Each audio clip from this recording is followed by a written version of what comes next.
డెఫినెట్గా నేను చెప్తున్నాను, మీ అందరూ రేపు పండక్కి నేను యాక్చువల్గా ఏంటంటే కాళ్ళు ఎగరేసుకుంటారు, ఇట్లా ఇట్లా చెప్పలేము. అవన్నీ ఏంటంటే ఈ ఈ ఈ కట్అవుట్కి చాలా చిన్న మాటలు అయిపోతాయి అవి.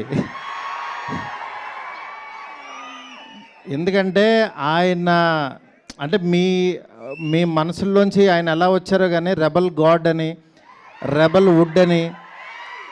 నేను ప్రస్తుతానికి ఆ రెబల్ యూనివర్సిటీలో చదువుకుంటున్నా ప్రస్తుతానికి.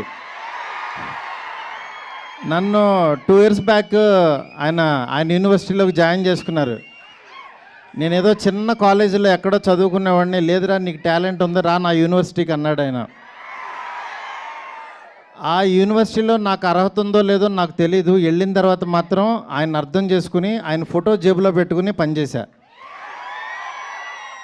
ఆయన ఫోటో జేబులో ఉంటే డెఫినెట్గా ఎలాంటి వాడైనా సరే టాప్ డైరెక్టర్ అయిపోతాడు, అందులో డౌటే లేదు.